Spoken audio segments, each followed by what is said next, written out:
ပဲခူးတိုင်းဒေသကြီးဝန်ကြီးချုပ်ဦးမျိုးဆွေဝင်းဟာအခုလ4ရက်နေ့မနက်ပိုင်းကပြည်ခရိုင်အတွင်းစားရည်ရိက္ခာဖူလုံစေရေးနဲ့ဒေသဖွံ့ဖြိုးရေးလုပ်ငန်းများကိုကွင်းဆင်းကြည့်ရှုဖြည့်ဆည်းဆောင်ရွက်ပေးပါတယ်။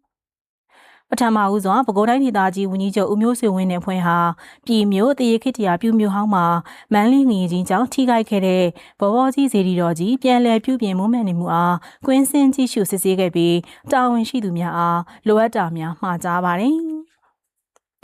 အဲဒီနောက်ပဲခူးတိုင်းဒေသကြီးဝန်ကြီးချုပ်ဦးမျိုးဆွေဝင်းဟာပြည်မြို့နယ်မုံရောကျေးရွာအုပ်စုမှာတိုင်းဒေသကြီးအစိုးရအဖွဲ့ရဲ့အစီအစဉ်ဖြင့်ရေရှမ်းတွင်းများတူးဖော်ပေးခဲ့မှုကြောင့်တကွင်းတစ်ဆက်ထဲ150ဧက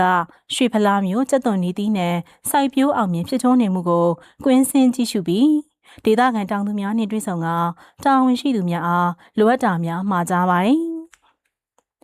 အဲဒီနောက်3မှန်လအိုးချောင်းတော်ကြီးပြန်လည်ပြုပြင်မွမ်းမံနေမှုကိုတွားရောက်ကြည့်ရှုစစ်ဆေးပြီးတာဝန်ရှိသူများအားလိုအပ်တာများမှာကြားပါတယ်။အဲဒီနောက်ပဲခူးတိုင်းဒေသကြီးဝန်ကြီးချုပ်ဦးမျိုးဆွေဝင်းဟာနိုင်ငံစီးပွားမြင့်တင်ရေးရန်ပုံငွေဖြင့်အောင်မြင်စွာမွေးမြူရေးလုပ်ငန်းဆောင်ရွက်နေတဲ့ပြည်မြို့နယ်မော်စာကြီးရွာမှဦးနိုင်လင်းထွန်းရဲ့ဦးစားပေးမွေးမြူထားရှိမှုနဲ့ရွှေတောင်မြို့ကြာနီကန်ရက်ကွက်ရှိဦးငိမ့်ချမ်းရဲ့ဦးစားပေးမွေးမြူထားရှိမှုတို့ကိုတွားရောက်ကြည့်ရှုအားပေးခဲ့ပြီးဒေတာထွက်ကုန်ကျန်းပစ္စည်းများဖြင့်တိရစ္ဆာန်အစာထုတ်လုပ်မွေးမြူရန်ထွက်ရှိလာတဲ့ဘဲဥများကိုတတ်တာတဲ့နှုံနာနဲ့စားသုံးသူထံကိုဓာတ်ရိုက်ရောင်းချနိုင်ရင်ဆောင်ရွက်ပေးရန်တာဝန်ရှိသူများအားမှာကြားပါတယ်။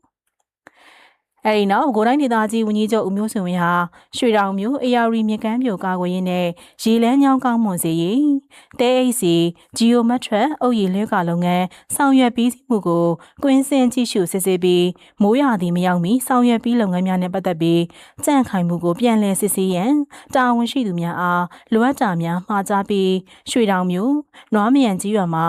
ရခင်ရွှေတောင်စင်တဲစိတ်ကန်းအဟောင်းကိုကုန်တင်ကုန်ချစိတ်ကန်းတစ်ခုအဖြစ်ပြန်လည်အဆင့်မြင့်တင်နိုင်ရေးကွင်းဆင်းကြည့်ရှုခဲ့ပြီးတာဝန်ရှိသူများအားလိုအပ်တာများမှာကြားပါတယ်။ဆက်လက်ပြီးပဲခူးတိုင်းဒေသကြီးဝန်ကြီးချုပ်ဦးမျိုးဆွေဝင်းဟာဇီးကုန်းမြို့မဈေးအတွင်းသားငါးဈေးရုံအသစ်တိစောက်ပြီးစီးမှုကိုကွင်းဆင်းကြည့်ရှုစစ်ဆေးခဲ့ပြီးမိဘေးအန်ရဲ့အလေးထားဆောင်ရွက်ရန်နဲ့ဈေးအတွင်းဈေးရုံများအလိုက်အဆင့်မြင့်တင်ပေးနိုင်ရေးတင်ပြပေးရန်တာဝန်ရှိသူများအားမှာကြားပါတယ်။အဲဒီနောက်တာယာရီမျိုးဆရာဆန်ခန်းမပြင်ဆင်နေမှုကိုကွင်းဆင်းကြည့်ရှုပြီးခန်းမဧရိယာအတွင်းအရိပ်ရပင်များစိုက်ပျိုးရန်နဲ့ကားရန်နားရန်နေရာများစနစ်တကျဆောင်ရွက်ရန်တာဝန်ရှိသူများအားလိုအပ်တာများမှာကြားခဲ့လို့တင်ပြရရှိပါရဲ့ရှင်။